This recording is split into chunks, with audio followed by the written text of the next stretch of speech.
ખબર નહીં આ બધાને કાઢી જવાની બહુ ઉતાવળ હોય. માંડ છૂટ્યો છે, પાછો જીવતો થઈને માગી ના લે બધું, માંડ બધું મળ્યું છે. ઉતાવળ બહુ એ કાઢી, કારણ કે બધાએ જવું જ પડે એક દિવસ માટે. પિતાજી લૌકિક ધર્મને તજો, સેવસ્વ સાધુ પુરુષાન જય કામ તૃષ્ણામ. આ લૌકિક તૃષ્ણાઓ દલદલના કાદવ જેવી છે.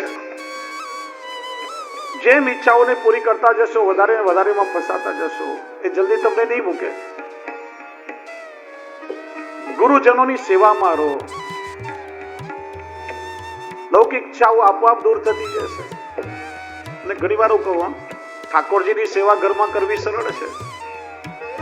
તમે જગાડો ત્યારે જાગે, તમે પોડાવો ત્યારે પોડે. સવારે 8 વાગે ઠાકોરજીને જગાડો, આળસ મળીને પ્રભુ જાગે. 10 વાગે સેવા પૂરી થઈ ગઈ ને જ્યાં પોડવાના કીર્તન ગાઓ, રુચિ રુચિ સેજ બનાવી શકીએ, ઠાકોરજીના હેતરો ઘેરાવા લાગે.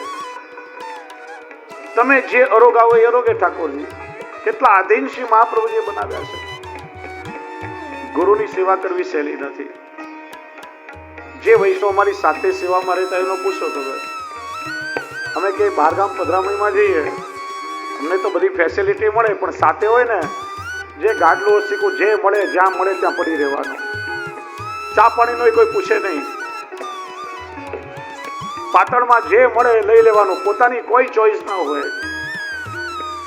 ગુરુની સેવા મારે એની કામ તૃષ્ણાઓ આપોઆપ છૂટી જાય. અન્યાસ ગુણ ચિંતન માં સુમુક્તા. બીજાના દોષ પણ ના જો અને ગુણ પણ ના જો.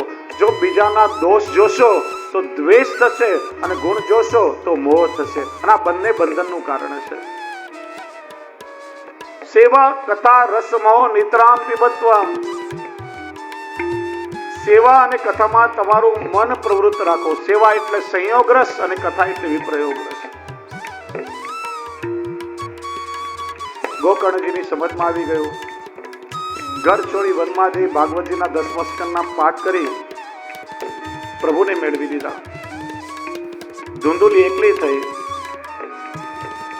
ધુંધુકારીના ત્રાસથી કૂવામાં પડીને આત્મહત્યા કરી. જો સત્સંગ ને દુસ્સંગનું પરિણામ બતાવ્યું. આત્મદેવને ગોકર્ણજીનો સત્સંગ મળ્યો, પ્રભુની પ્રાપ્તિ થઈ, અને ધુંધુલીને ધુંધુકારીનો દુસ્સંગ મળ્યો તો કૂવામાં પડીને આપઘાત કરવો પડે છે. એકલો થયો. આ વેશ્યાઓની માગણી પૂરી કરવા ચોરીઓ કરવા લાગ્યો. રાજાને ત્યાં ચોરી કરી. પૂછ્યું ક્યાંથી ધન લાવ્યો? તમારા માટે રાજાને ત્યાં ચોરી કરી. આજે નહીં ને કાલે રાજાના સિપાહીઓ પકડશે ને ભેગા અમે પકડાશું. એના કરતા એને મારીને ધન લઈને જતી રહીએ.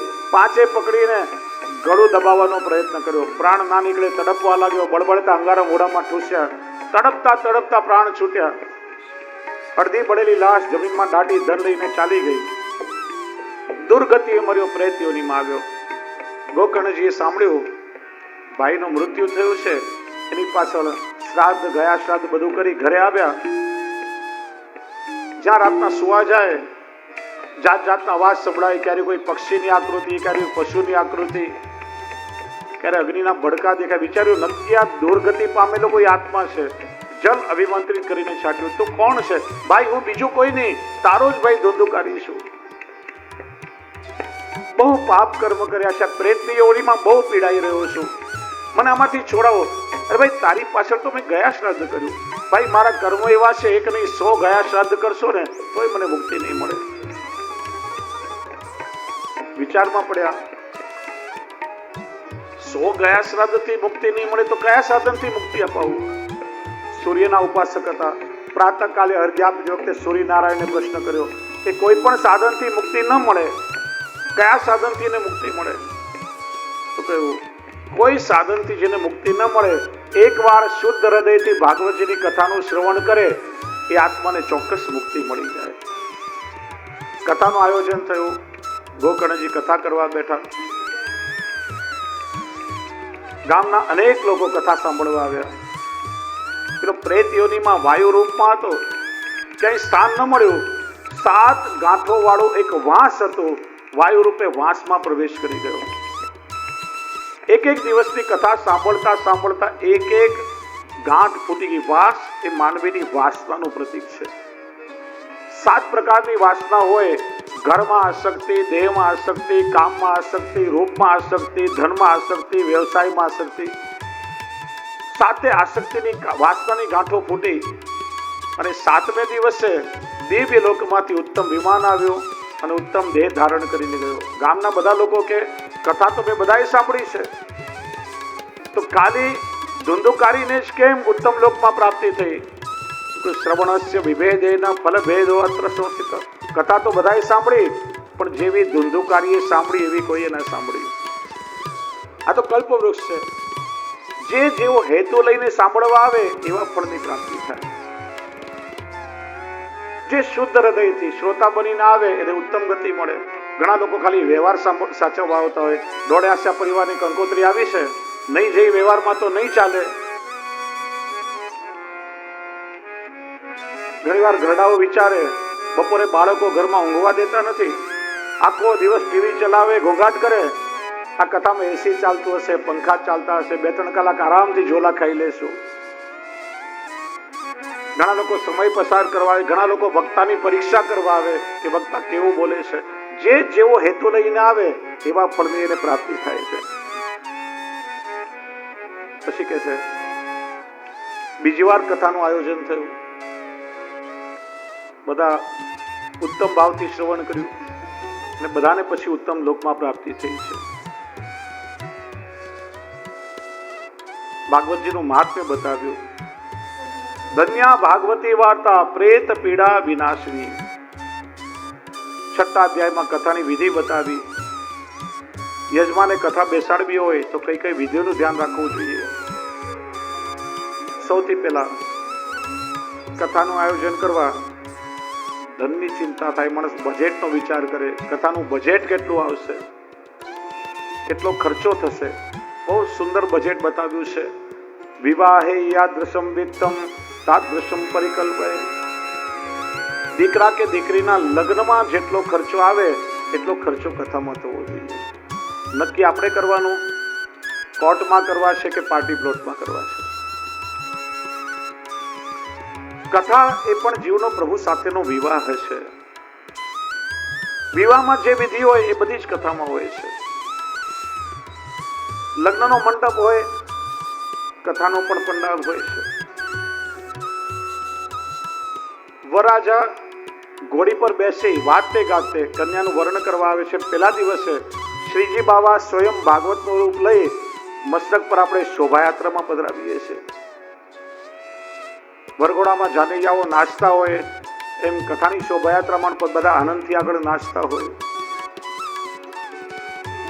16 શણગાર સજી કન્યા પોતાના પ્રિયતમની પ્રતીક્ષા કરતી હોય એમ શ્રોતા એ કન્યાઓ છે એ પ્રતીક્ષા કરતા હોય ક્યારે મારા પ્રભુ પધારશે અને મારું વર્ણન કરીને મને લઈ જશે. વૈષ્ણવના 16 શણગાર કયા કે લોક લાજની મર્યાદા એ પાનેતર છે, વેદ શાસ્ત્રની મર્યાદા એ ચોદડી છે, સુખ દુઃખ સહન કરવાની શક્તિ ધૈર્ય એ ચોડી છે, સત્ય દયા નિર્દોષતા સરળતા એ બંને હાથની ચોડીઓ છે, સંતોષ તપ દ્રઢતા પવિત્રતા એ બે હાથમાં પહેરેલા બાજુ પહોંચી છે, બાલ પર કરેલું તિલક એ સૌભાગ્યની બિંદી છે, કંઠમાં ધારણ કરેલી તુલસીની માળા એ ગળામાં પહેરેલું મંગળસૂત્ર છે, આંખોમાં ભક્તિનું અંજન આંજ્યું છે, પ્રેમ ભક્તિ આંજણ છે, પ્રભુની સેવામાં ગતિ એ ચરણમાં પહેરેલા ઝાંઝર છે, સત્સંગ કથા શ્રવણ કરવામાં રુચિ એ કાનમાં પહેરેલા કર્ણફૂલ છે, વૈષ્ણવ સાથે પ્રેમપૂર્વક વ્યવહાર એ નાકની નથડી છે, હરિગુરુ વૈષ્ણવ પ્રત્યેનો હૃદયમાં રહેલો અલૌકિક ભાવ એ કંઠમાં ધારણ કરેલો હાર છે, શ્રી વલ્લભના ચરણારવિંદમાં નિષ્ઠા એ કટીમાં પહેરેલો કંદોરો છે, પ્રભુના ચરણનો દ્રઢ આશ્રય માથા પર ધરેલો ટીકો છે, મુખમાં રહેલું ભગવત નામ એ ઓઠો પર લગાડેલી લાલી છે અને વૈષ્ણવની સેવામાં તત્પરતા એ હાથોમાં લગાડેલી મહેંદી છે. આ 16 શણગાર સજી વૈષ્ણવ પોતાના પ્રિયતમ પ્રભુની પ્રતીક્ષા કરતા હોય. કન્યાને વિદાય કરતી વખતે માં કન્યાને શિખામણ આપે, દીકરી સાસરામાં સુખી રહી શકે. ગુરુનો ઉપદેશ એ શિખામણ છે કે વૈષ્ણવ પોતાના અલૌકિક જીવનમાં કઈ રીતે દ્રઢ રહી શકે. અને કન્યા જ્યારે વિદાય થાય, રડતી આંખે બધા કન્યાને વિદાય આપે. છેલ્લે દિવસે પણ ભાગવતજીની શોભાયાત્રા નીકળે ને બધા સજલ નેત્રોથી ભાગવતજીને વિદાય આપે છે. બહાર વરસાદ વરસતો હોય, તમે ચમચી લઈને જાઓ તો એટલું જ જલ મળે, વાટકી લઈને જાઓ તો એટલું મળે, તપેલી લઈને જાઓ તો એટલું મળે. જેવી જેની પાત્રતા હોય એ પાત્રતા પ્રમાણે જીવ ભગવદ રસ્તે પચાવી શકે. પ્રથમ સ્કંદ આપણી પાત્રતાને સિદ્ધ કરે છે. વક્તાને શ્રોતાના 3 પ્રકારના અધિકાર બતાવ્યા. હીન અધિકારમાં વક્તા સૂતજી છે, શ્રોતા સૌનકજી છે. મધ્યમ અધિકારમાં વક્તા નારદજી છે, શ્રોતા વ્યાસજી છે. ઉત્તમ અધિકારમાં વક્તા સુખદેવજી છે, શ્રોતા પરીક્ષિત છે. આપણે જીવનમાં ઘણી કથાઓ શ્રવણ કરી, પરીક્ષિત જેવું ફળ કેમ ના મળ્યું? કેમ કે પરીક્ષિત બહુ ઓછા છે, પરીક્ષક આજે વધારે હોય છે. પરીક્ષિત બનીને આવશો તો એક કથાથી તમારું કલ્યાણ થઈ જશે. પ્રથમ સ્કંદ શ્રીજી બાબાનું જમણું ચરણારવિંદ, જે ચરણારવિંદમાંથી ગંગા પ્રગટ થઈ, ઋષિ મુનિઓ જેનું ધ્યાન કરે છે, લક્ષ્મીજી જેનું સેવન કરે છે, એની પ્રાપ્તિ પ્રથમ સ્કંદના શ્રવણથી થાય.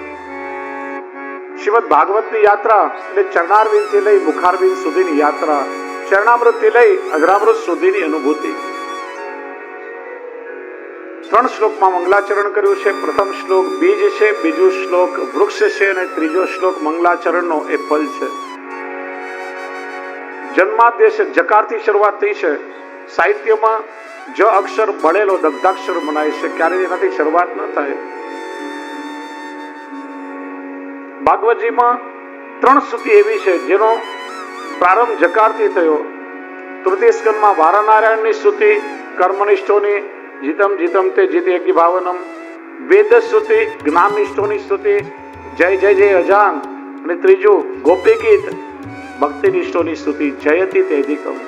એનું કારણ જીવ તાપત્રયથી ભળેલો છે.